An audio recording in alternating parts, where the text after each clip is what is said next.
All right, good evening, everybody. Welcome. Thank you for being here. My name is Marcia Eli. On behalf of the Brooklyn Public Library, the library's Arts and Culture team, BPL Presents, and the Center for Brooklyn History, it's my privilege to welcome you. Tonight's program, The Legacy of the East, Brooklyn Center of Black Self-Determination, offers history and perspective and inspiration by shining a spotlight on the 1970s Bedford-Stuyvesant-based Pan-African cultural organization, the East. Tonight we bring together a panel of folks who have personal memories of the East and whose work continues its promise today. The program is inspired by the documentary The Sun Rises in the East, directed and produced by Cynthia Giwa and Tayo Giwa. It's my honor to tell you a little bit more about both of them and invite them to say a few words of introduction. Cynthia and Tayo are the creators of Black-Owned Brooklyn, an online publication which documents and preserves local Black business, culture, and history. They also direct and produce independent films, including The Sun Rises in the East, which is, by the way, now streaming on Amazon Prime Video, and the 2000 documentary short Soul Summit, Doing It in the Park, which tells the story of Fort Green's iconic Soul Summit house music party, another really wonderful film. They also curate and produce large-scale community events, including a holiday pop-up in Atlantic Center Mall and an annual Juneteenth food festival in collaboration with Weeksville Heritage Center. As a journalist, Cynthia has written extensively about issues at the intersection of race, culture, and politics. She was Essence's first ever White House correspondent and their news editor, as well as senior political correspondent for The Root. And Tayo is a documentary photographer who focuses on cultural gatherings and portraiture. As a film director, he seeks to unearth history that should be more widely known. He also worked for 15 years as a media and technology lawyer, specializing in intellectual property, contracts, and emerging technology. So please help me welcome Cynthia Giwa and Tayo Giwa.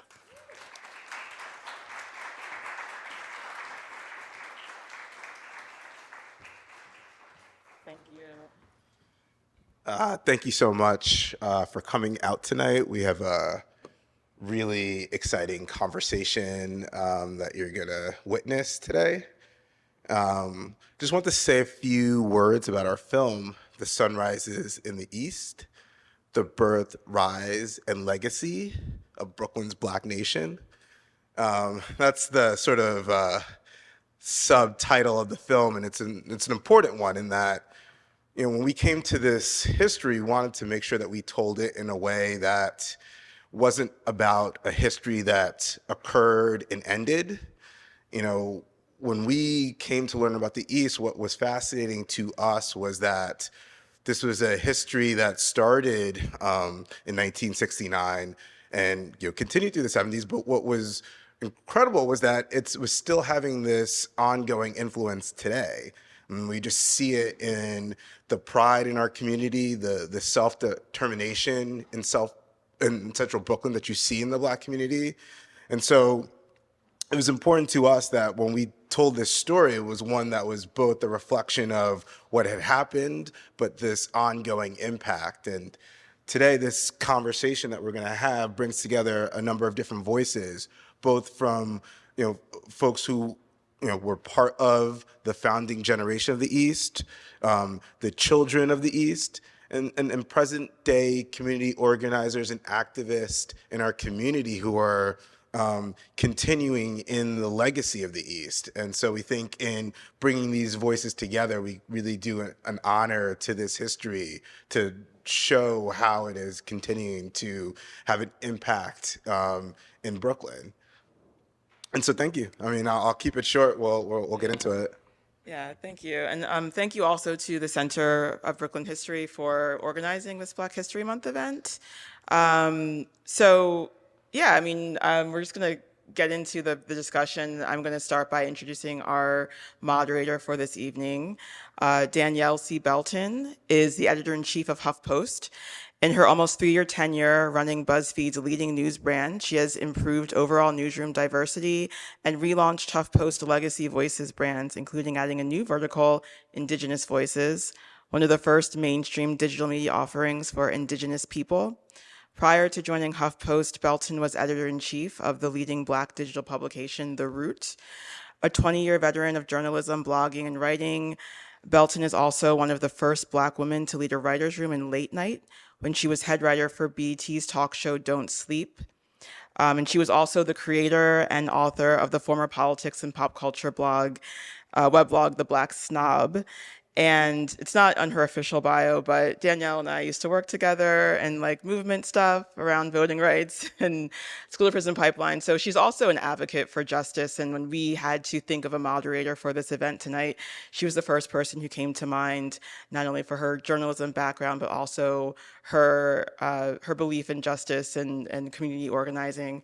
So I will bring her to the stage. Danielle Belton.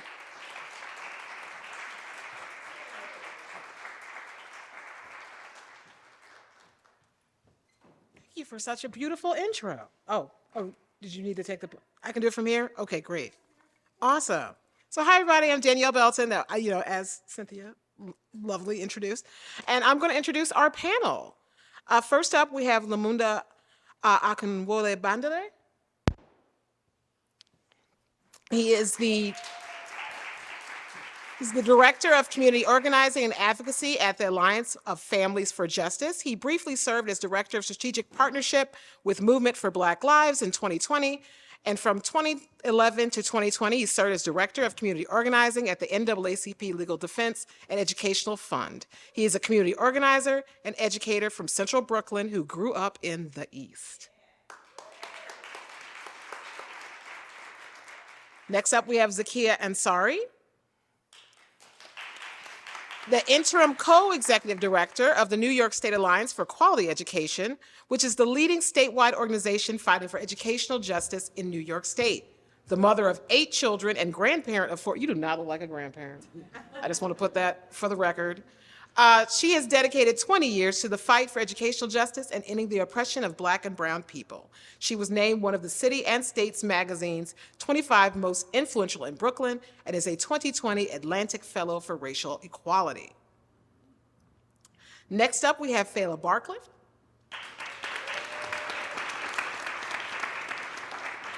An early childhood educator, leader, mentor, advocate for Black and brown children, and 40-plus year Bedford-Stuyvesant community member. During the East Heights, she ran the school. In her pursuit to develop strong, self-assured, intelligent, and loving Black and brown children, Fela founded Little Sun People, an early childhood education center in Brooklyn with an Afrocentric and culturally responsive curriculum. Most recently, Barcliffe was awarded the David Prize to fully realize a codified curriculum that can be used globally. Of course, I just want to give a nice little introduction for Teo, who is the director, as he pointed out, of Sunrise in the East, a wonderful film, which I greatly enjoyed, which he also wrote and produced with my good friend Cynthia. In 2000, he directed the documentary short Soul Summit, Do It in the Park, which tells the story of Fort Greene's iconic Soul Summit house music party. He's also the co-creator of Black-Owned Brooklyn, an online publication dedicated to documenting local Black business, culture, and history. In this work, he seeks to preserve and celebrate stories that are often erased in gentrified Brooklyn. And last but not least, we have Paperboy Love Prince. A fusion of political activists and prolific artists, their diverse journey spans groundbreaking political bids for Congress, mayor of New York City, and now the presidency. An accomplished artist and mentor, Paperboy Love Prince orchestrates events and concerts advocating for social causes while mentoring young talents. In 2020, they founded the Paperboy Love Prince Gallery located in Bushwick, Brooklyn. Their initiatives like Our Food NYC and Tiny House NYC address societal inequities, distributing millions in aid and providing housing for the homeless. A warm welcome to our esteemed panel. Hello, everyone. So I believe we're going to start with a clip. The way it's going to go, we're going to show clips from the film, and then we're going to have a lovely conversation about said clips. So we are ready to go whenever you guys are.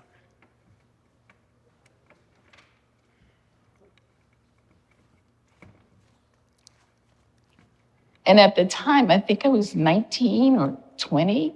So I didn't ask questions. Jitu was this big, giant, brilliant leader who, like anything he said, we all were like, yes, Jitu, what would you like us to do now? So when he came to me and said, we're going to start a school, and I think that I think you can do it.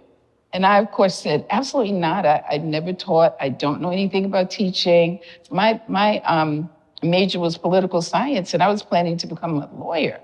And he's like, there's something natural about you. I know you can do it. So I trusted him. And I also wanted the school to succeed.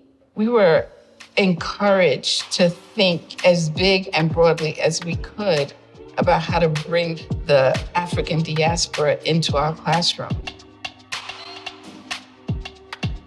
The subject matter that we were taught was based in the experiences of African peoples. When we talk about science, the broad range of arithmetic and other things, one of the first things we were taught was that the first scientists, the first mathematicians were people who looked like us, were people who built amazing things. We learned about African history as well as Black history. That history was ingrained in us. We were taught that our Blackness was beautiful. We are the original Wakanda children. Like in Wakanda, when they're like, Wakanda forever, right? We used to march around, like line up, and they would be like, Angalia, NJ. And we have pictures like that, school pictures where we're like, so cute. Many children who go to public school pledge their allegiance to the United States of America. We had a different pledge. We pledged ourselves to contributing to the Black liberation movement, to our freedom. And so that meant that whatever we did was a part of this process of trying to make sure we were every day putting something in the pot of changing the material conditions of our people. And so it was not out of the ordinary for us as part of our regular school day to go down to Wall Street and participate in the anti-apartheid march. We participated in protests around the death of the killing of Arthur Miller, around the killing of Luis Baez, both at the hands of the NYPD. Whenever there was, something that happened, a shooting or, some injustice that was done, we were on the front lines and we were marching. And I'm not sure that at the young age, we fully understood, the value in that, but we were out there for the community to see us and to see our activism, to, embrace and join in many cases. I had dance classes, and actually that's where I started dancing. We were taught that if you waste any gift, you were insulting your ancestors. And it was just like, what? You know how to write, but you're not writing poetry. You're not writing essays. You know how to sing, but you're not using your voice. You know how to move, but you're not dancing. That was a true insult. And so they pushed us to just be. Whatever you felt like doing, they allowed you to do it in whatever genre you wanted to do it. How old was I when I joined the East? I was born into the East, so my weekend activities, my social sort of life was not one that had a bunch of basketball games, going on trips to the park or anything like that. It was me by my father's side in meetings, doing planning, helping him coordinate and set up for different things. And that was how I spent, my time. And that wasn't just me. Many of the other children did that as well. We would have people who were from South Africa who were exiles living with us. I woke up one morning and we had Nina Simone living with us for a weekend. So it was a whole life, it was a whole world. And, we sort of lived in this little bubble that was something that defined who we were. So that clip we just saw, it was wonderful. Highlighted the education that came at the East. And so I want to start with Fela. Like, how old were you when you first got involved with the East and started teaching? 19. And at 19, did you see the connection between how education could be a key for Black children in finding their own self-determination, their own self-worth? I did. I had been listening to, there was so many dynamic speakers, who were out putting their teaching and information, like Malcolm X, for instance. I started listening to Malcolm X when I was 11 years old. And one of the things that he said to us is that the oppressor's greatest gift is the mind of the oppressed. And I, even at the young age of 19, realized that, working with young people was where where the money was. It's like, that's where you get that mind. You start when someone is born, not when they're in college, and you give them an African history class. So, yeah, I knew it even then. Now, Lumumba, you were a student at the school. What was that experience like for you to be immersed in your own culture, your history, your identity? How did that feed you as a young man? I mean, it was my identity, to be honest with you. And I didn't understand it to be any different, because that was my baseline, and I didn't realize there was another experience until I actually left Eurosasa. So being born into it, you don't know that this is unique. You don't know that other people are not experiencing the same thing. But it was, valuable in so many different ways. Looking back on it now, of course, I can look at how amazing some of those, experiences were, some of the different interventions that people intentionally did for us as children. So it was, without question, dynamic in as many ways as we can imagine. In what ways do you feel that it still directly impacts your life today? Oh, purpose. Purpose. The East, Eurosasa Shule, that whole experience really defined my purpose. As I said in the clip, imagine going into a building every day where you are immersed with images that reflect the best of your history, the best of who you are as a people. The instructors love you. They love you not because they just say it, but they actually show it, right? And what you're taught, the people that you learn about look like you. And I'm making that distinction because when I went to public school at the age of 9, it was the opposite.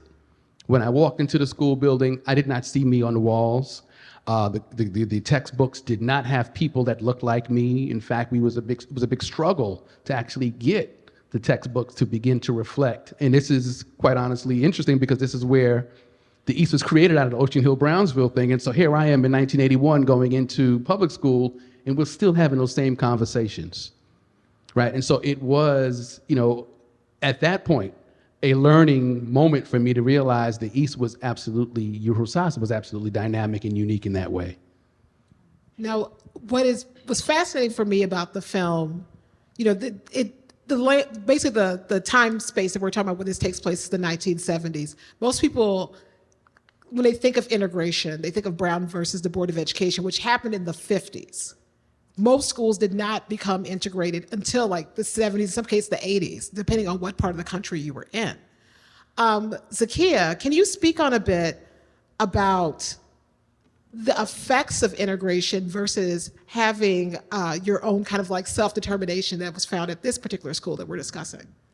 I struggle with this word integration many times because I think integration turned into either us being shipped somewhere or white folks being brought into our communities, right? And I think the story that is told in this combines all those things. So whether it's gentrification and the push out, right? Like, what does it mean to be integrated? I would challenge to say that schools in predominantly Black and brown communities are integrated. They're from South America, from all parts of South America. They're from all parts of Africa. They're from all parts of the United States. The question is, why is it when they're black and brown, does that mean they don't have any money, that there's poverty, that there's not equity? And that's the conversation no one ever wants to talk about. It's like, if we just have more affluent folks, if we have white folks, and if we are able to get kids in schools that are predominantly white, no. The real problem of why we haven't shifted, and we're still fighting for curriculum that reflects our children every day, still to this day, right? That teachers are there that look like them and care for them in a really deep way, right? And I'm not saying there's not any teachers out there, but the experience you had, like, we are still fighting for those things because we refuse to talk about the foundation of what's happening, why we don't have those things, which is institutionalized systemic racism that exists, right? And so when we're not ready to talk about those things and we keep trying to find these sugar-coated ways to figure out how to make it better for black and brown kids. Well, you ask the families in the community, you ask the kids what they need. They won't say they need more white kids who might be richer. They won't say they want to go to someplace else. They'll tell you exactly, word for word, what it is that they need. Caring adults, social workers, school counselors, art and music, like curriculum that represents them, things like that anybody would want. And so I think integration gets tossed around a lot in a way of like, well, this is how we create equity. And I challenge that to say that it's much deeper than that. No, I would definitely agree. Like, when I think about my own personal experience, I grew up in St. Louis, Missouri, which is a very segregated part of the United States. And my parents moved us to the suburbs with the hopes that we would go to an integrated school, get a better education. Yet somehow, in the time that my parents moved the neighborhood, within like less than 10 years, the entire neighborhood was black. I ended up going to an all-black school anyway, which was quite interesting that it was an all-black school within a white school district. So, Teo, I want you to speak on this overview about how you have black children going to a black school, receiving this education that centers them and their needs. What drew you to this particular story when it comes to education in this country? Yeah, I mean, I think that it was fascinating to us because this was like sort of like an alternative vision of what equity for black children looked like. I think there's this like common understanding that the pathway to success was purely integration, and what that looked like in Brooklyn was really shipping young black kids into neighborhoods that were predominantly white, where they weren't really accepted. Like the film talks a lot about kids going into these communities, and it was like tension in this integration process. And I think that the idea that that's not necessarily the way to educate these kids in the way that's best for them. I think that the East showed that vision, and so we really wanted to sort of spell out that story that, look, you don't have to bus your kids to white communities to have a good education. And also then, what does that mean for the people who are still in the schools who didn't get to be bused? Does that mean that they just are like left there to fail? And so, I think, one of the most profound things of the East was this sense of just like respect for self, and to say that we are enough, and that we can do this here. This community is good. These children are talented. Let's believe in them here. We don't have to bring them to another community for them to be great. They can actually be great exactly where we live. And so just to like show that was an alternative vision, that's something that actually happened. I think it's just actually, it was profound. And this is for anyone who wants to answer it. Like, I feel like we can't have this conversation without putting into context the fact that our education, our history is really under attack right now in this country. So many people seek to basically erase the past by refusing to teach it, refusing to acknowledge it, wanting to ban books. So for me, this film became even more important than ever in that aspect, because it's not only highlighting a history, but history about Black education in particular. Can you, and this is for paper, anyone who would like to speak on it. When you think about within the context of the fight that we're in today for the education of our children, what can we learn from what was done at the East and apply that to what's going on today? Yeah, I think that, like you said, it's wild to see how comfortable people are coming after Black history specifically, how comfortable people are disrespecting Black history. And, I think that the undertones of that really speak to the power of the history. It's just so present and it's really on people's minds, and they feel threatened because there is such a rich and beautiful history there. And that's like spanned since the beginning of time. So that's one thing that really comes to mind, and that I try to remind kids is that, there is so much beauty there. There is so much power there, and to focus on that. But as far as what happened in the film and in the East, I think that it reminds us that it's on us. And a lot of folks they want Facebook to tell our history, or they want Netflix to tell our history, and there's no shots at any of those places at all. But it's about us telling our own history and owning that and knowing the beauty of that, because we are as powerful as any of those entities. So I think that seeing folks do that from the grassroots and really be intentional about that is what we can take from that, and the kids can take from that is, hey, let's not wait for the school system to do it, and to learn early on that they aren't the authority on our history, that it is our lineage, it's our families, it's that word of mouth passed on orally. That's really how we, spread that history. So I think it's an excellent point. My mother taught me my history before any school could, so. And that was critical. We have a clip now about the rise of the East that we're going to watch.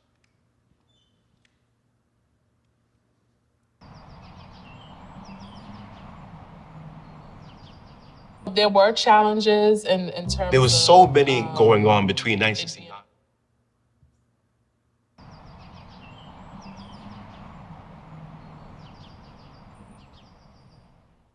There was so many going on between 1969 and 1973. You might call it an explosion of about 25 to 30 institutions or enterprises that essentially wrapped itself around the Ruhr-Sasser and led to the outgrowth of the East into this multi-pronged, complex institution.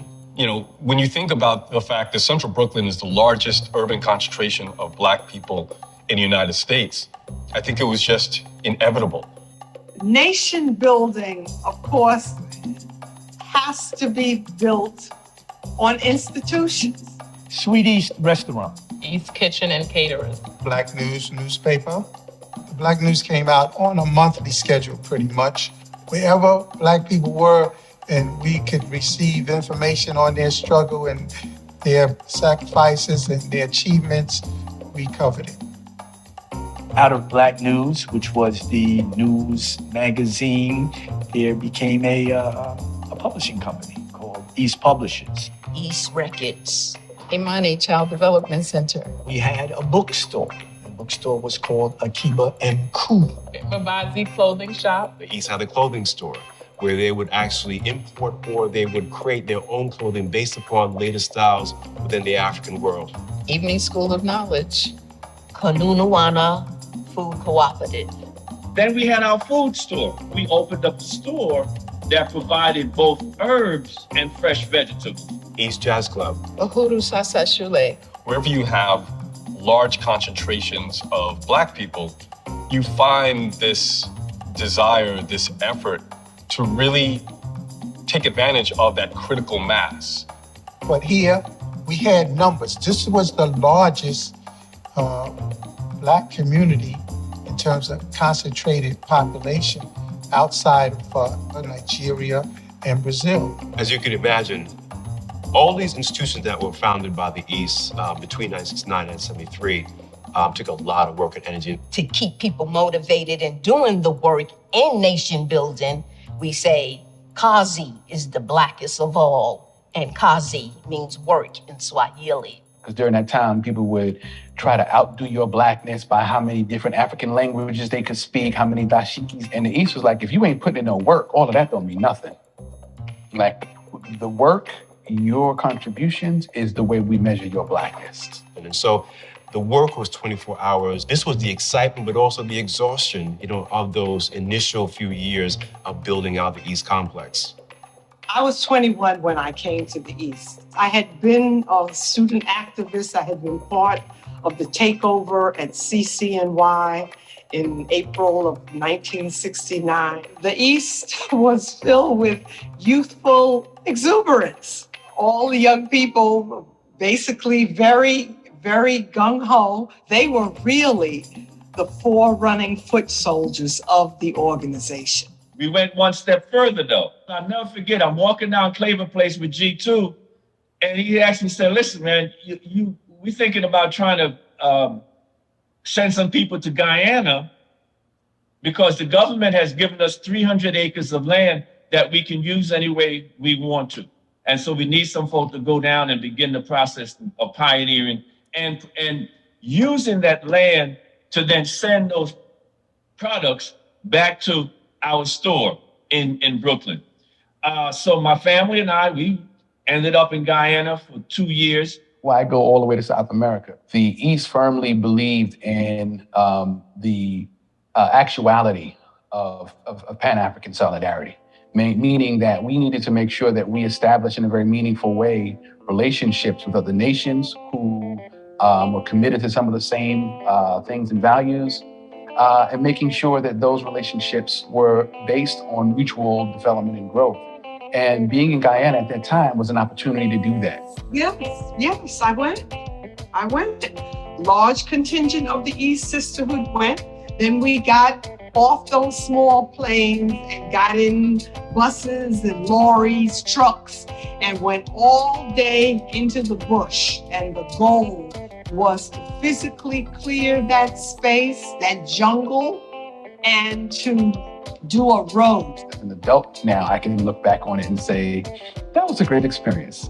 As a child, I complained the entire time I was there because we were uprooted from central Brooklyn and then went way out into the bush of Guyana where we had no electricity, no running water, and we had to go to school and farm.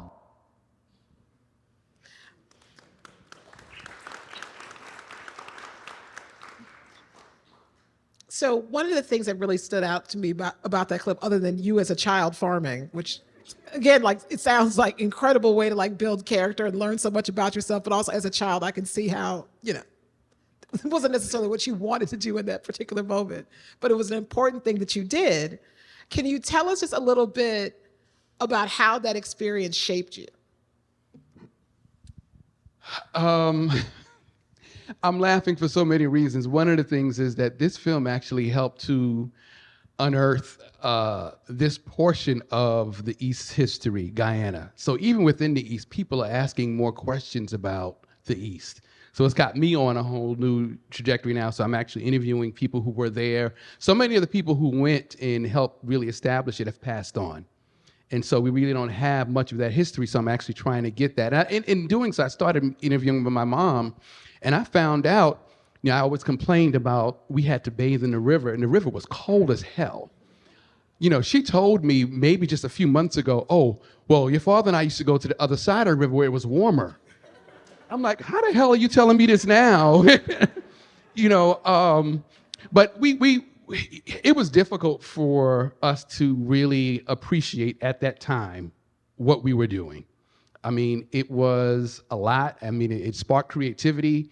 It's the three of us, my older sister, myself, my younger brother, and we had other people who would come throughout, but we were the family that held it down. There were no video games. There was we had to play with each other. We created games. I mean, we made pets out of animals. And when we say it was a jungle, I want y'all to be real clear. For folks who know Guyana, this was not Georgetown. Right? This was actually a place that many Guyanese don't even know called Yarakita. It was the bush. And when we first got there, I'm looking at where are we living? Somebody's banging poles in the ground. It'll be ready in a minute. And it's like, the hell, So it was wild. It was wild. I mean, it's difficult to, we can have a whole conversation on Guyana in itself. But again, as an adult, I'm really able to really appreciate now what we were able to do and really talk about how, in the early 70s, we were actually doing a food cooperative that was international, right? Being able to grow plantain, banana, peanut, sorrel, collard greens, and then ship it back to Bed-Stuy. Who was doing that? But right, we were doing that. And so, yes. And so we went to school and we came back and we got back on the farm and we were picking peanuts, picking sorrel. Like, I'm just now appreciating sorrel. Even if anybody's ever picked sorrel, it irritates your fingers. I hate to sound like I'm picking cotton, but it irritates your fingers. Your fingers are like really red. And so I'm like 5 years old complaining like, what the hell? Can I play games now? So, it's one of those things. And so what was also fascinating about this clip was just about the sheer number of Black businesses that came out of this particular movement, out of this work. Now, a lot of times when people talk about Black entrepreneurship in this modern context, it's usually about like wealth building and capitalism and money. But that was not what was the center of this. This was really more about community building, it was about being collaborative, it was about self-sustainability. Fela, can you speak some on that and what it meant to build businesses, to build places for Black people to basically enrich themselves in so many different ways beyond financial? Well, as I was listening to the clip, the thought that came to mind for me was the 7 principles of Kwanzaa. There's, and one in particular, Kujijakalia, self-determination, but Ujima, which is collective work and responsibility, Ujamaa, which is cooperative economics, Nia, purpose. Like, all of those 7 principles were evidenced in what happened with that explosion of exuberance, of faith, which is Imani, the last principle, the community. It was like building community in a way that all of the young people there had never had an opportunity to do before. But we all were hungering for that. We wanted something different than what we had been exposed to. Someone mentioned about busing and integration. I was very fortunate that I wasn't bused, but I had 2 siblings who were, and they were spit on, cursed out, bottles were thrown at their bus. It was horrendous. They would come home crying every single day. So having a situation like Uhuru Sasa and what was happening there, and then especially the magic of Jitu and the team that he built around himself of people who said, we have never learned our history, we don't know who we are, but we are going to bring the teachers and leaders and speakers to all of these young people, including myself. And we're going to teach you who you are in ways that you've never been taught before. And that unleashing of pride, of empowerment, of feeling of self-respect is what led to us being able to then say, we can do it. We can build a food co-op. We can build a clothing store, a library. We can, build a school. We can build a daycare. We can do it. And so, yeah, it was an amazing experience in so many ways. I hope everybody gets the chance to watch the entire film.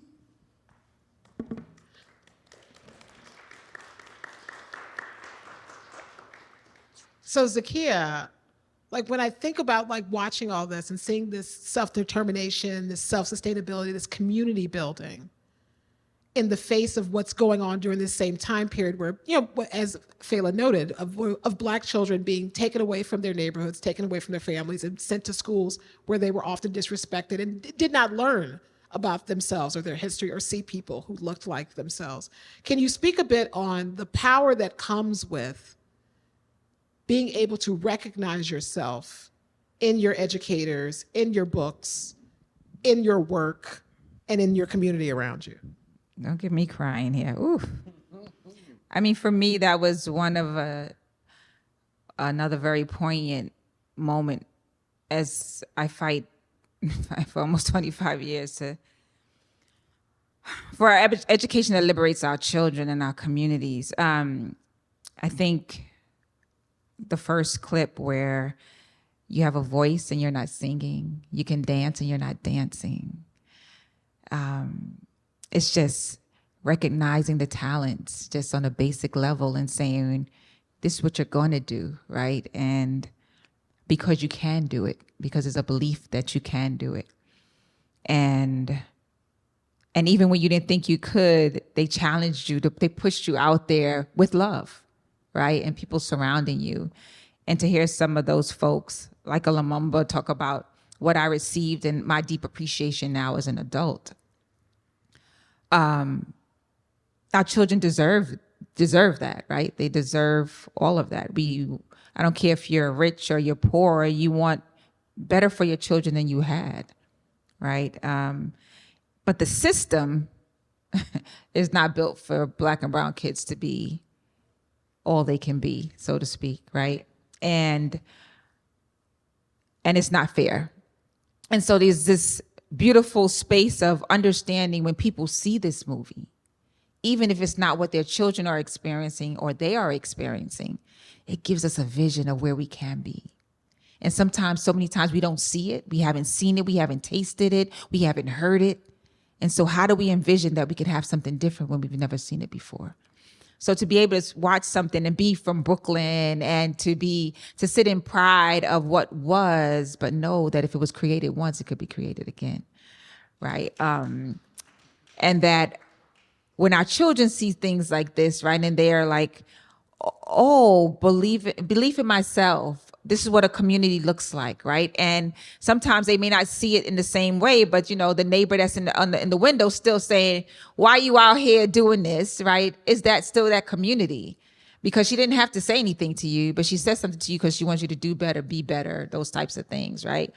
And so for me, it was the vision of what in some schools exists as we speak, right? But in a system that doesn't exist, it's like we keep us safe, we educate each other, we protect each other, we care for each other, right? Whatever the we in your community is, in this instance is Black folks, like we do that for each other. And it's not dependent on somebody else, businesses, schools. We see now the community gardens, like the understanding of how important fresh fruit is on our plates and our tables, right? Even traveling, man, you traveled. Our kids don't get to travel, to see something other than what is, right? And so I just think I fight every day for this to be a thing. I have a vision because I believe we can get there, but this film is actually going to bring it to more folks' tables, and they can sit around and watch it with the family. They can sit around and watch it in a school building, right? And pick what they want from this and say, we can do this. This is a thing. So thank you for creating something that lives beyond just this, right? And speaking of creating, beyond just this film, you created Black-Owned Brooklyn along with your wife, which highlights so many wonderful businesses that are Black-owned throughout this community. When you did the research and started making this film, and you saw the rich history of entrepreneurship in this community, and then how did a light bulb go across your head? Like, how did it feel for you to see that you're part of this and what you're doing? Yeah, I mean, I think, it's not like there was some eureka moment. I think a lot of, creating is just like these natural evolution. You learn a little bit more day by day, particularly with the story of the East. It was like, okay, we had written something about the International African Arts Festival, which was a fundraiser started by the East, a school fundraiser. And, it sort of opened us up to this history. We had not heard about it before. And so once we learned that, this festival was started by the East, we started picking up on people talking about the East, right? We would go into the community and we'd be interviewing business owners, and they'd mention that, they went to the school started by the East, or they participated in programs started by the East. And we started to realize that it was like everywhere, that like, this thing was so deep in the community, but no one really was saying the name. But like, once we had heard it, we're like, oh, this is like still very much here. But for some reason, no one says the East. They might talk about the school or the jazz scene that happened at the East, but no one's really talking about the East and what they were about and what they created. And so, for us, it was just like, okay, let's just learn a little bit more, and that led us to make the film. But yeah, I mean, I think in word of advice to anyone who's creating, sometimes we have this sort of Hollywood vision of having eureka moments that all of a sudden genius landed on me, and it's not really like that. It's more sort of little by little you learn something, and then you're sort of like piecing this story together bit by bit, and then at the end you're like, whoa, okay, this is amazing. But it never just like didn't just happen. It was just like a slow evolution that came to us. That's wonderful. And Paperboy, I want to see, I would like to hear you kind of speak on the legacy of Black businesses here in our community here in Brooklyn, and how we can kind of like uncouple this idea of like capitalism being the driver, but being community being the driver. Yeah, that's such a great question. And that's like, I feel like that's honestly a panel in and of itself. That would be a great panel. But, I think, well, two things. I was thinking, one, about how when watching this film and when Taya was just mentioning about people, being influenced by the East, but not necessarily always referencing it, that some of this work is thankless work. And, you really are planting seeds, talking about, you really are actually literally planting seeds for a tree that you might not get the shade of, but you might not get the thanks of, but it's like, that this is what's needed. So I think that's super important. And as a segue into, Black business, they often feel the burden of, not just earning revenue and profit, but also giving back immediately, not when like, okay, now I made $1 billion, now I can give back. It's like, no, we made $1. Now we are giving back right now. And I think there's intense scrutiny for that. I see a lot of times like, one of the worst things that people feel you can be as a Black person is, rich or successful or doing well in that way.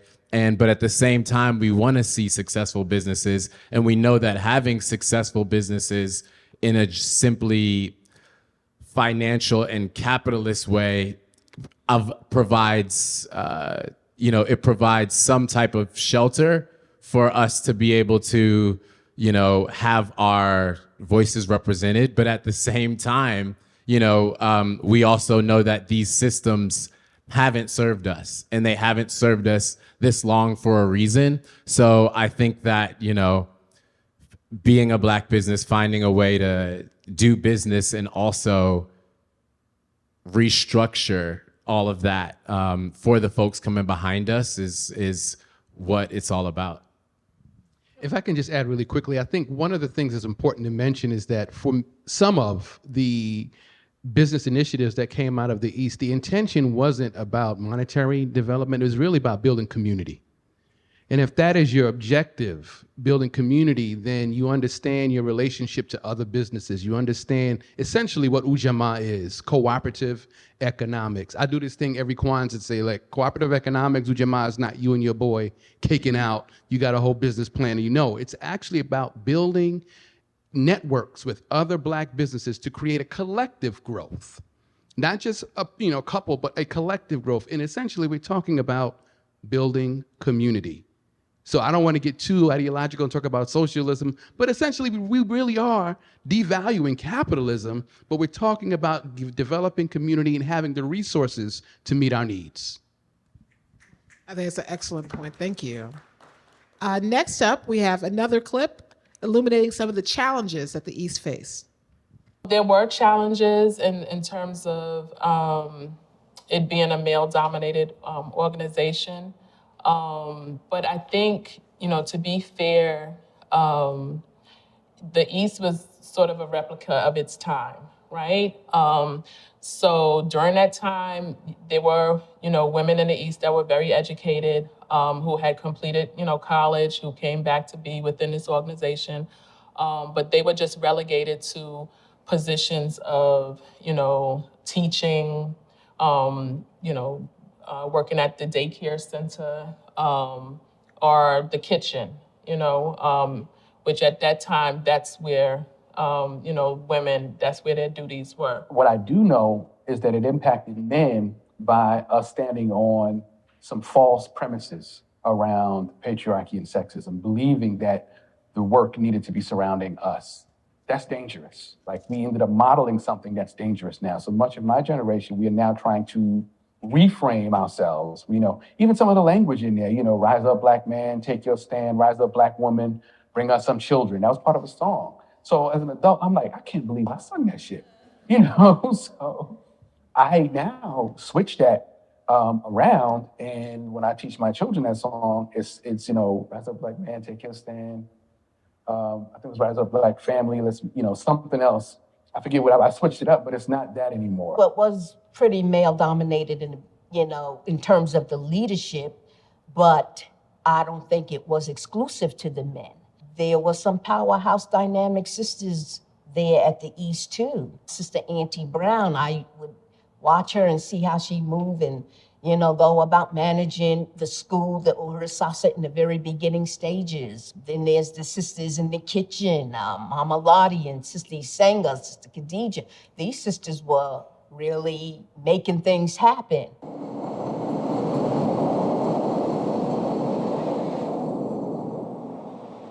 This idea of Kazi wasn't exclusively just to the East. Many organizations, many people who were part of that movement, were about putting in the work, however and whenever they could.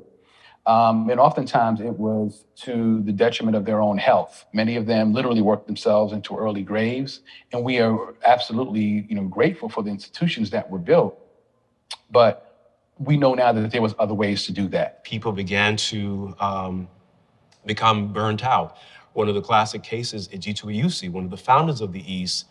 By 1977, he had relinquished directorship over the East organization and over Rusasa. By doing so, he was exhausted, he was burnt out, and he saw many of the, what he called opportunistic people who came to the East, who came to Rusasa, but didn't want to essentially endure the long distance fight. Yeah, so the East ended for various reasons. One, leadership changed. Jitu left, and then there were other administrators who came in afterwards who, people didn't like. But there's also another aspect.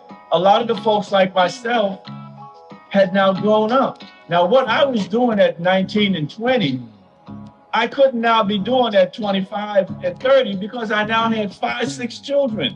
I now had rent to pay, some cases a mortgage, a car note, all of these things began to put pressure on folks so that we did not have the same luxury of a committed cadre of young people, many of whom were doing what they did without a dime, without asking for a dime, because they were committed. There was the energy, it was the power.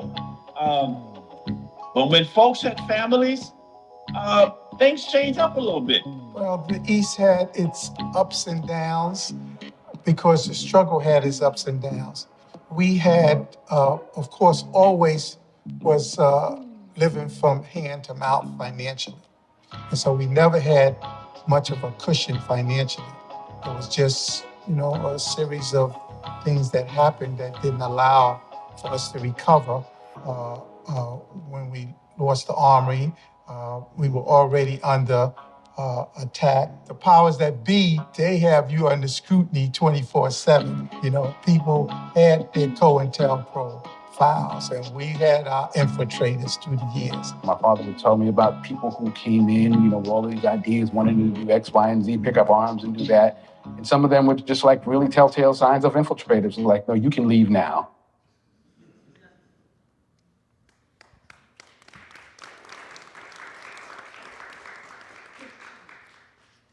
So, Lumumba, when you think about the things, the challenges that the East faced, particularly around some of these beliefs around women, but also just the fact that when anyone sees something like the East that's trying to empower Black people, educate Black people, uplift Black people, someone's going to be threatened by that and is going to seek to change it, distort it, infiltrate it, as was said in the film. When you think about those particular challenges and the fact that, people got older and historically revolutionary work was not very lucrative, when you think of all those challenges that they faced, what do you wish could have been done differently? What do you wish could have been done within the confines of that time period and of that understanding of what was going on? What do you wish could have happened to create a little bit more stability?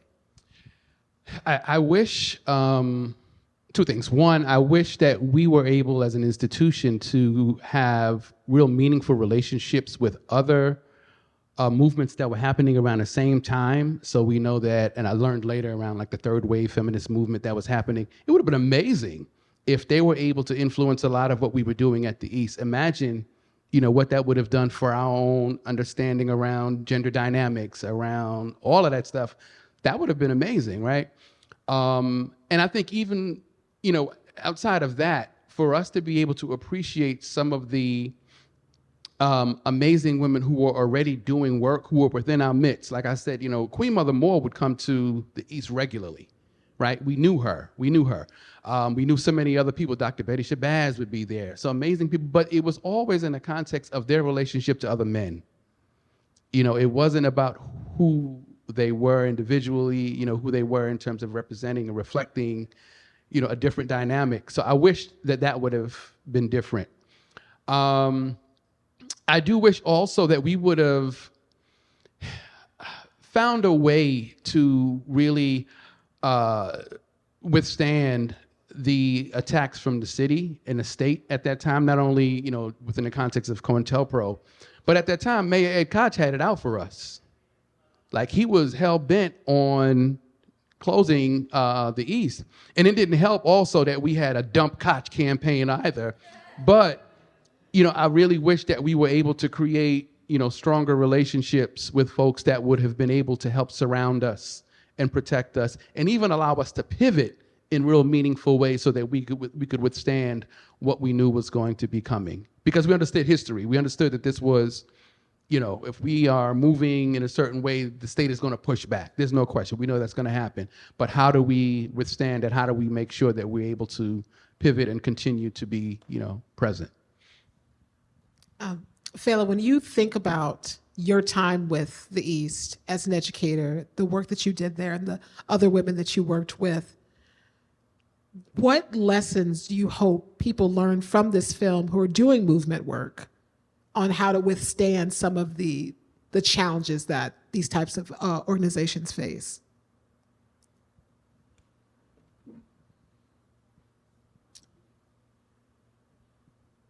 Well, first I want to go to the question you asked Lumumba about what my greatest wish would be.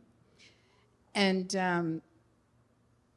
as I have viewed this film many times and think about my history at Uhuru Sasa and at the East and that entire community, one of my greatest wishes is that the work that women did would be honored and appreciated and understood, like the depth of and importance of that work. Like when I think about Mama Lottie, Sister Lottie, for instance, and her team in that kitchen, like we have to eat.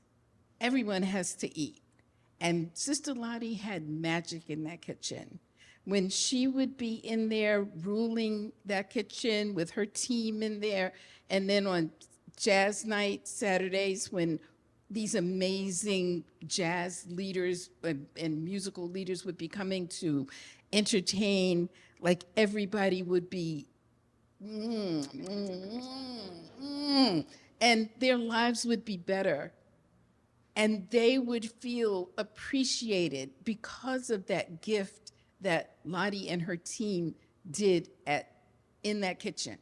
Like, that work was amazing. It was a gift. And there's so many women at the East. When I think about the women who worked in the office with Jitu, the Jitu, he was the big powerhouse, but he had a team of women around him who was helping him think about the East, about all of those various parts and pieces. And as you could see, it was so many.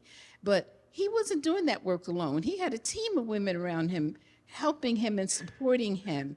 And then when we think about Uhuru School, almost half of the people who created that school and put fire underneath it and kept it functioning were women. And, you know, it just goes on. It's something that Tayo said, you know, when you go out in the world, you hear people who are doing big things. Like me, for instance, we got our fire, our inspiration, and our information from our experience at the East. So what I would want to see happen is that those of us who have that we will continue to share that and be proud of it. Like, I'm really glad that this film happened, because here was this amazing experience that went on for years. And it was just, you know, like, it went quiet. Like, so many of our, like, the great efforts that we make, they don't get they're not positioned so that people can continue to learn from them. This happened, and here's how it happened, and here's how you can replicate it. So that's my great wish for us, is that we continue to support people like Cynthia and Tayo who had this vision and who said, you know what, we can't let this die. You know, everybody needs to know about this amazing thing that happened, so that we can learn and grow from it and replicate it. Thank you.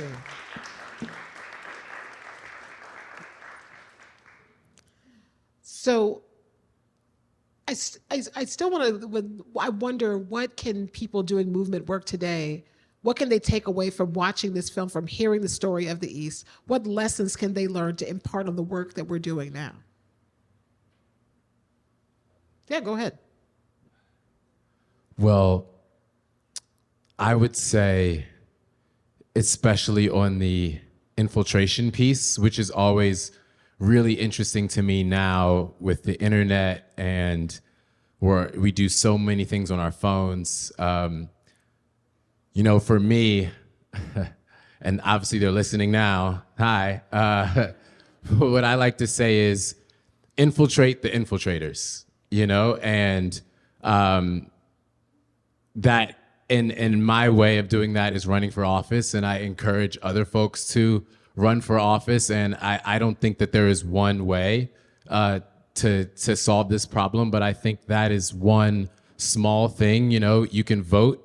That's great, actually. I don't mean to do that. Voting is awesome, but I think even a bigger blow to the local person who has power in your area is to run against them and then force them to, you can platform those same issues, you know, with the city's money to hold a forum for an election, you know? So that's one way that I think is super interesting that more folks can do, especially in a city like New York. And then another thing is, you know, it was brought up in this last clip, is to create institutions. And we don't have enough institutions. There's things like the NAACP, and there's HBCUs, which are awesome. There's churches, which are awesome and have really carried the torch for a long way. But I feel like now it's time for a new wave of institutions. What does our version of the 2024, 2025 and beyond HBCU or church or the East, what does that look like? And, you know, being willing to do the work long term and invest in that and not just expect an instant return. Because you see, we're talking about the work that was done, you know, decades ago now and is still having an effect. So I think that that's super important. It's just like creating institutions. Yeah, I would say it was in the beginning of the film, they were like, we work 24 hours a day. And then I found myself saying, wow, that's a lot of time. And then I was like, well, you know, and then I was so relieved that there was an acknowledgement of that's too much. Like no one can do that every day, day in and day out. So one of the things that remind for me is like to take a break, to take a breath, to hydrate yourself. Like the fact that we burn out, like I know so many folks who are way younger than me who have had heart attacks, who have had strokes, who are no longer with me because they stressed the heck out. And we just go. We go because there's such work to be done in our communities that we just don't feel like we need to rest. But rest is part of the resistance, right? Joy is part of the resistance. That's why when the murdering of George Floyd and people were out in the streets, you saw people doing the electric slide and doing all kinds of things. It's because joy is part of that resistance. It allows us to get up the next day to say we're going to fight. And the other thing is, in our movements, if we can't rest and the movement continue, then is it a movement?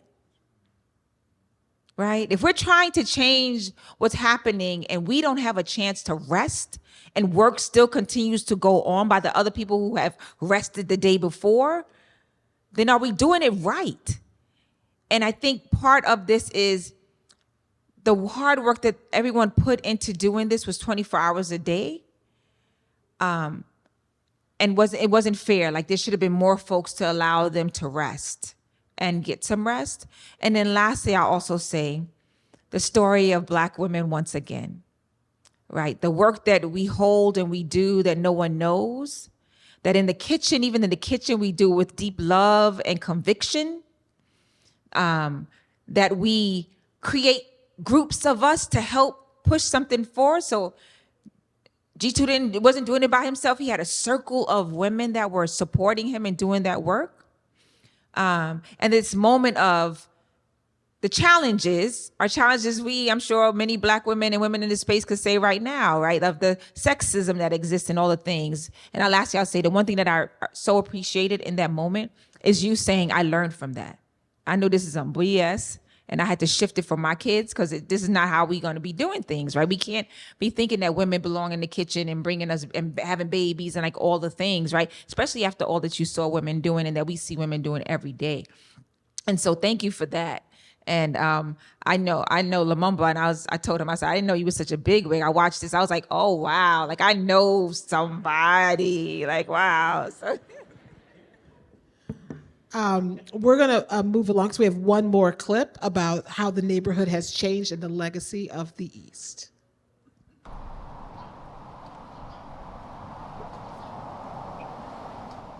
What I think happened with the East is what happens to a lot of Black organizations. One, you have to understand that these are experiments, right? In many instances, the East was doing things that very few organizations had ever done before. We will dog what ain't working. We will let everybody and their mama know that it is broke. But when we are doing those things, we're not putting enough emphasis and lifting up and praising. You know, my email thing says, find the good and praise it. Dr. Betty Shabazz always told me that. She said, find the good and praise it. And so, was it able to, bring us to the promised land? No, of course not. Did it take us a few steps toward that and our liberation? Hell yes.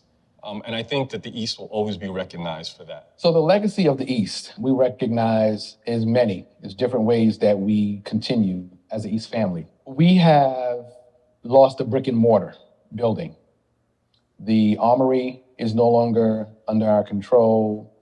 10 Claver Place is now like an apartment building. But there are other real tangible kinds of manifestations of our legacy that still exists. One, of course, is the International African Arts Festival. 2021 is the 50th anniversary of the festival. And me, I'm part of the East legacy. And there's so many people like me who are out there doing the work. You know, we're grassroots people, we're community-based people, but we are bringing our wisdom, our experience, and our perspective to, you know, our community. We're still all making moves, opening stores, opening businesses, starting our own businesses.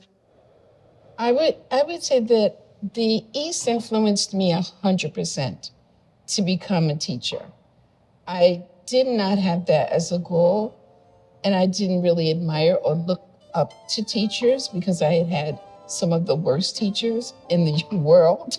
You know, I had no model until I met Brother Jitu and so many other people, you know, people who were dedicated teachers and who understood that the impact that a teacher can have is lifelong and can make a huge difference. And I said, okay, I'm going to start a school for people like me and for my child. And I'm going to have Black dolls. I'm going to have Black storybooks. I had to create those books, by the way, because there weren't any at the time. So I started my own program, essentially for my child. And then I invited my friends that I had connected with at the East who were all becoming parents. So come on over here and let's do this thing together. Little Sun People. So we started in 1981 and we're still here today. Oh, wow. Being in the East had a huge, tremendous impact on me being an artist, on me being a proud Black African woman, being a Brooklynite, being a sister. Being in the East just made me feel like I could do anything. Well, I created the Dwana Smallwood Performing Arts Center about 7 years ago, and it was literally spoken to me. I felt like I needed to do it. It was something that I felt like I owed my community. We have a transformative travel program where we took some girls to South Africa. I lived there a couple of years creating the dance program at the Oprah Winfrey Leadership Academy. I get into Ailey and travel the world. And so it's just like, my life has been a dream, but actually I saw the whole thing by the time I was 5. And the East basically sprinkled some salt, some paprika, some adobo, some cayenne pepper, and was like, go get it. I'm an organizer. I'm an organizer with the Malcolm X grassroots movement, and I have been organizing all my life. And I'm an organizer because of the East.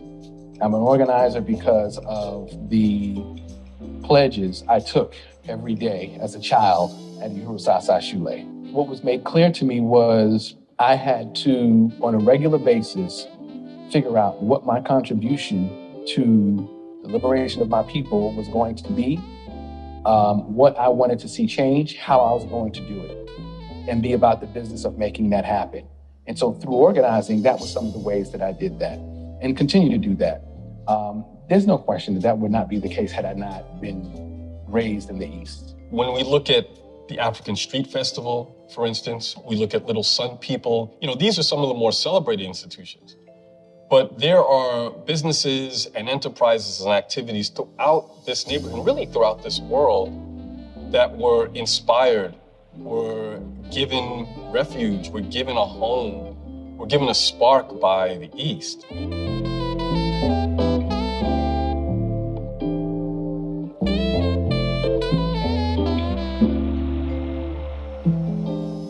So the changes in Bed-Stuy now is sad. It's sad. Some of it, you know, probably could have been prevented, but we know it's intentional. We do know, you know, this idea of gentrification, of displacement is by design. It's not, you know, coincidental. But what's interesting is that the Bed-Stuy that people are chasing, that people came here for, what they're maybe don't realize is the more of them come, what they're chasing is getting driven further away. You know, we built a very historic kind of community here for decades, and to see it being dismantled, to seeing like people being displaced and driven away is sad in some cases, infuriating in others, reflective most times. But there's signs that maybe it actually can be stopped. Again, I think that some of the other parts of the legacy of the East are the boom of Black businesses. I'm calling it a boom and being aspirational. There's a lot of Black businesses that have closed down in Bed-Stuy, but there's some new ones that have opened up. And many of them have a function that is very much reminiscent of the East.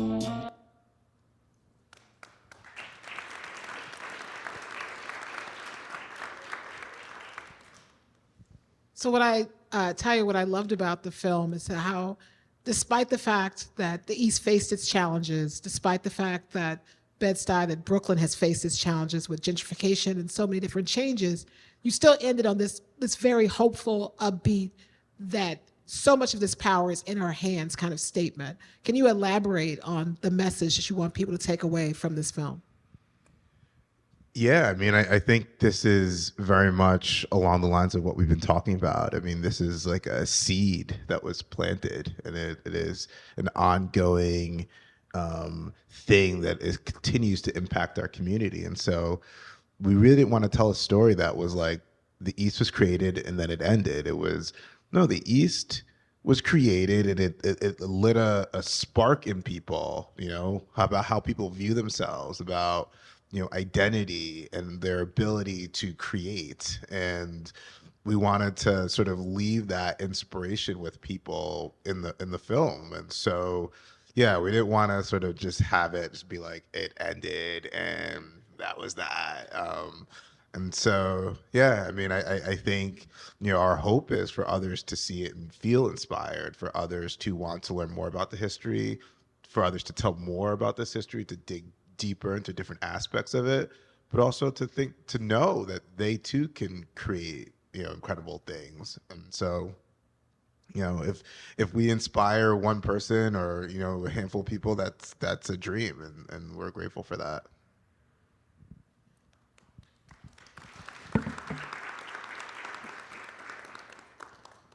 Fela, when you think about the roots that the East basically put down in this community and the types of things that have grown from those roots, from those seeds, and have become the businesses like yours, where you're helping and educating young children, when you think about what the end result was, how does that make you feel about the work that you did at the East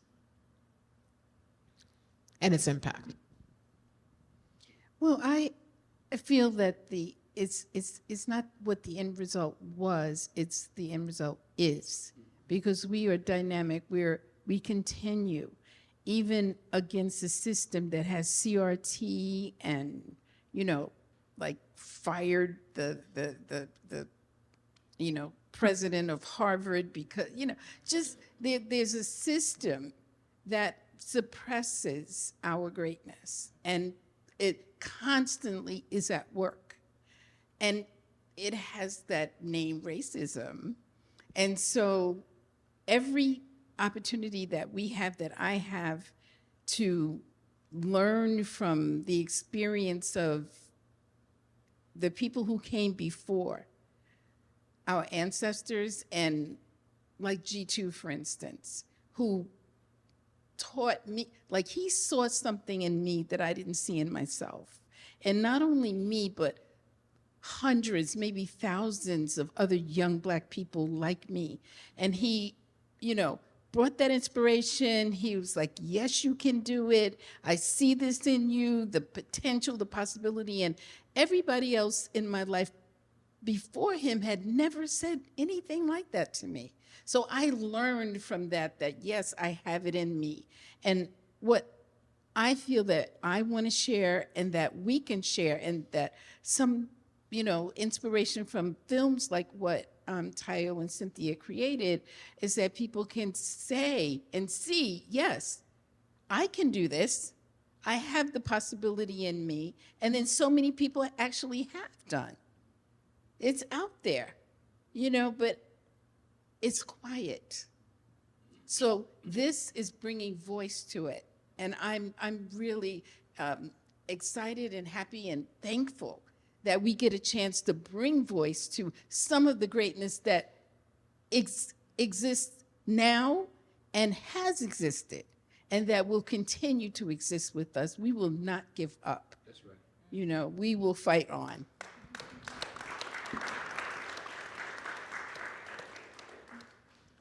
Zakia, when you see this film and you think of the power of education, of the education of our children, and what kind of future that can create for them by investing in it, you know, teachers are often the lowest paid, it's one of the lowest paid professions. It's predominantly female, and people don't tend to respect it and give it the respect that it deserves. And so I wonder if you can speak on that, on the real power that education has, and why, which is why so many people are obsessed with controlling it. Yeah, that and again, capitalism, because it's one of the largest pots of money outside of healthcare, right? So, yes, we invest in what we believe in. And so what do we do as a nation? We don't believe in public education and fully funded it. We don't believe that Black and brown kids deserve to have everything they need, just like everybody else, to be successful in their education. We don't pay the educators who teach them, who are in schools, the school counselors and everyone else, the wage they deserve to actually do the job that they're doing, that we learned, many of us as parents. I didn't think my kids are grown during the pandemic, but that so much profound respect for teachers popped up for parents. They're like, I don't know how y'all do it. These kids was with us 24 hours a day, you know, on a computer, and that was just one or whatever. And at the same time, the type of education that we are willing to invest in, right? A culturally responsive education, so that children read books that actually see themselves reflected in it. Instead, now we have people who are banning books like Ruby Bridges. Malcolm X would never be in some, it's probably on the banned list, I'm sure, even though that was a story that I know I read in high school, right? Books that we have read when we were younger, that maybe some of our children who might be older now read, are now being banned in those places. So it's about where we prioritize our money. You know, not to get political, but education is political. It's who you know, it's who you're connected to, it's who your superintendent is, all those things. But we have a governor who would prefer to invest $1 billion in the Buffalo Bills Stadium last year. Yes, I said that because she did. And as opposed to investing in childcare and or K-12 education, right? Or higher education.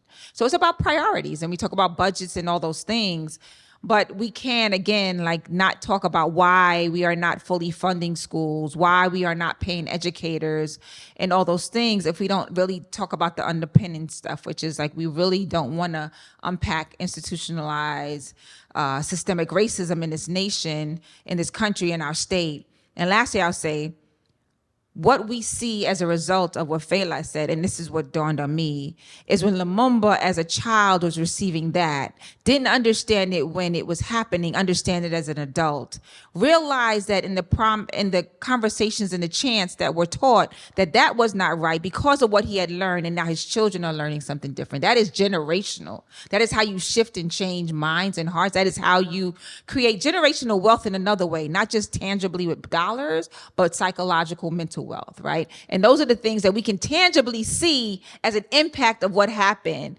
by having the East, right? It is in front of us right now with this person, with his children, with his wife, and their children and grandchildren will have the same thing. And we see it with Fela and others who are part of the East. We can see what it does, right? And so if we want that, because the system doesn't want it, let's be clear. The system does not want that. But if we want that, we can create that. Thank you so much for that.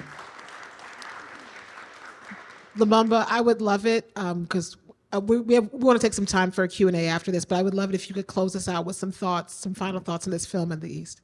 Well, first of all, whenever I have the opportunity to talk about the film, I'm going to start by saying thank you to Cynthia and Tayo for telling our story in a very caring, truthful and honest way. And this is the first time that our story has been presented in this particular way and platform. So thank you for that. And I think related to that also, one of the legacies that the East has, I think, is also part of what we learned from the Ocean Hill-Brownsville community school takeover, which is that we actually have the responsibility to take care of our community and the responsibility to educate our own children, right? There's a quote by a former political prisoner, man who used to be part of the Black Panther Party, named Jalil Muntaqim, who says, "We are our own liberators. We can't wait for nobody else. This is us. This is it," right? And so to understand that we have the responsibility to do it is important, but equally as important is to understand that we have the ability to do it. And to show this documentary tells us and helps us understand that we have the ability to actually create community that reflects the best of who we are and what our vision is for ourselves. We have no choice. Both have to happen. Both have to happen. But in order for us to do it, we have to be clear that we have done amazing things before. We have had victories. If we don't tell the stories of our victories, people will not believe it can happen. As an organizer, one of the biggest challenges that we face is apathy. People don't think it can change. This has been the condition for generations. Why do you think it's going to change now, right? But if we tell the stories of our victories, people understand we have moved the needle before. And if we tell them real stories, people will understand that we've done the impossible before. And we have the ability to actually make the impossible probable. So thank you again for doing this and telling the story the way you have.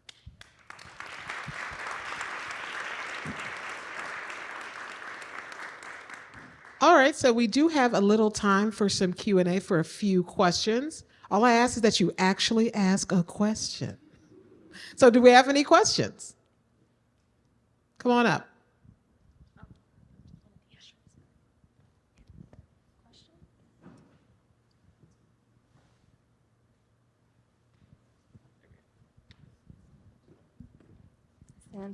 Okay, I do have a question. I just wanted to start with a thank you, though, to Cynthia and Tayo for creating this movie that really tells an amazing legacy, and to my grandparents and my parents for continuing that legacy and raising me, but especially to Mama Fela. My question is actually directed to you.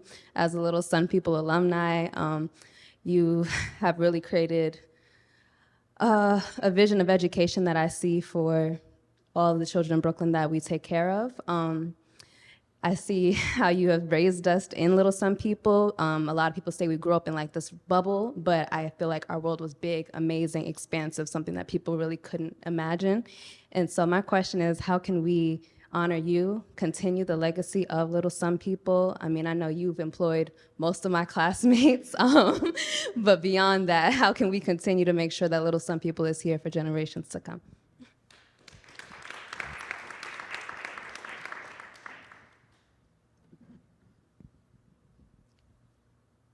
Well, one of the things that we and I have been working on is codifying the curriculum that we created at Little Sun People.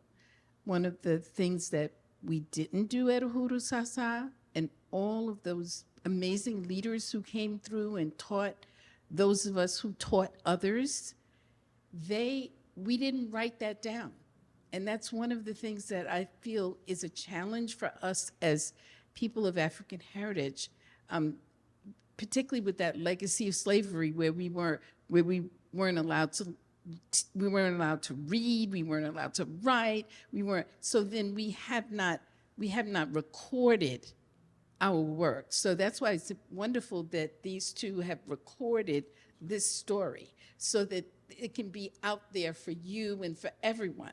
But those of us who, like you, young and brilliant and ready to begin to write our story, to begin to tell our story through your eyes, through your mind, so that people get a chance to see what's possible. That was one of the things that Jitu did that was amazing. And your granddad, Adeyemi, was one of those too, who had that vision, what we as Black people can do. There's an opinion, not even opinion, it's driven into our culture that Black people are not as good Racism has covered the land, so that when you see the melanated skin, right away there's already a judgment call. So what we have to do, and what I feel like the thing that will make us move forward, is for people like you and me, as I codify my curriculum that we have worked on for the last 4 decades. It's time for it to be written so that it can be shared. So you can join my writing team. I'm ready for you. And anybody else who wants to support that work. We have another question. Thank you. Speaking of documentation, I'm wondering if there's a map of the businesses that once formed the East, because I think it would be really interesting to do walking tours. That's one of the things that I do for the Flatbush African Burial Ground, and I'm developing one for Weeksville, and I think it would be interesting just to kind of stand in the places where this greatness existed and tell the stories and collect even more stories. So I'm just curious, is there a map somewhere that lives online? That question is now actually an assignment. It does not exist that I know of, a map, but it would be amazing actually to be able to have something like that. So thank you for that idea.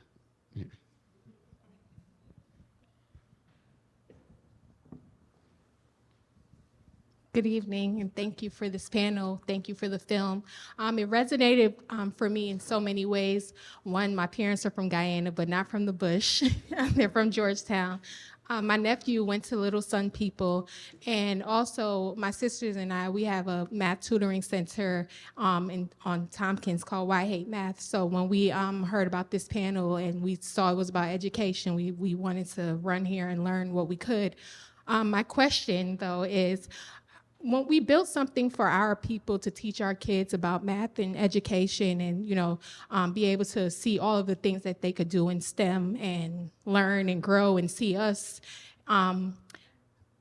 But the new thing that we're seeing in Bed-Stuy, just with the gentrification and everything, we want to continue our mission of empowering our own people, but we have others coming in and they want to be a part of it. And I just don't want that to be something that gets taken over. So how do you deal with that, in running all the successful businesses and having that balance? We welcome everyone, but we want to, stay true to our mission.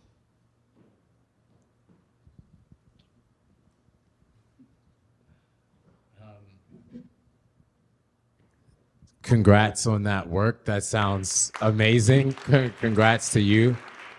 And I think that math is super important. So that's great. That is a challenge when you're like wanting to be rooted in the community and do something for the community, as the community that you have in your mind and that existed in the past is like rapidly changing, and you get to see it. I mean, you can see it as the seasons change, how rapidly the community is changing, and change is natural. And I think if you have a specific mission, because this is something that I've dealt with before with wanting to do very Black-centric things, just saying Black, like literally Black-centric things. And because there are so many people that want to support that of other backgrounds, it can end up being like, you see all like a lot of the Black Lives Matter protests ends up being like, it might be very few Black people at the Black Lives Matter protests. So I think one way to address that is because it can become a problem down the line when folks don't respect that original mission. So I think just having that mission well stated and letting everyone know, this is the mission that we're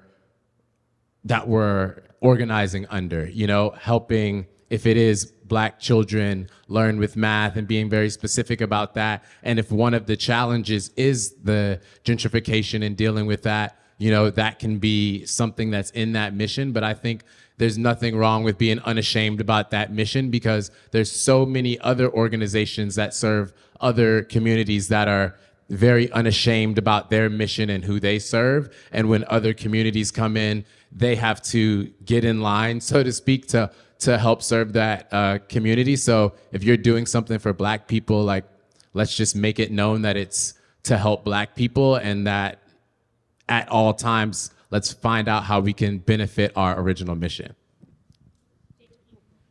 I just wanted to say really quickly also that this is a very important question, and to make sure we're paying attention to what's happening around the country, because there's a very intentional effort, in fact, to dismantle Black institutions and using some of the same litigation strategies that Black organizations and Black organizers had utilized around desegregation. So be real clear that when you try to assert that, understand that there is probably going to be some initiative to try to attack you with some of the same tools that we used to call a contradiction around racism and segregation here in the country, right? That's a whole lot more that needs to happen, but I just want to make sure that that needs to be said explicitly. And I guess I would say to that, I was trying to figure it out. I think doing outreach in our communities, because often it's about access and knowing that the thing is there. And so being more intentional about, maybe you all can't do it because that's the work that you're doing, but having allies and comrades who will go out there and share the word, making connections to organizations and CBOs and a Weeksville or the East producers, like, this is what I'm doing. We're looking for more Black and brown young people to participate. Maybe they don't know about it. So I would say build out your promotion and be real intentional about going into communities that are Black and brown, because then you can say, you know what, sorry, we can't accommodate your child now. We are prioritizing Black and brown kids or Black children, right? All right. Thank you to our panel. This was such a wonderful and enriching discussion. And I feel like I learned so much from it. I hope you all learned so much from it as well. And I want to thank Tayo and Cynthia for this wonderful film.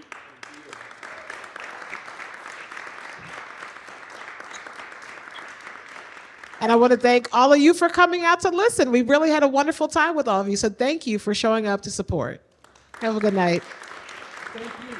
Oh, thank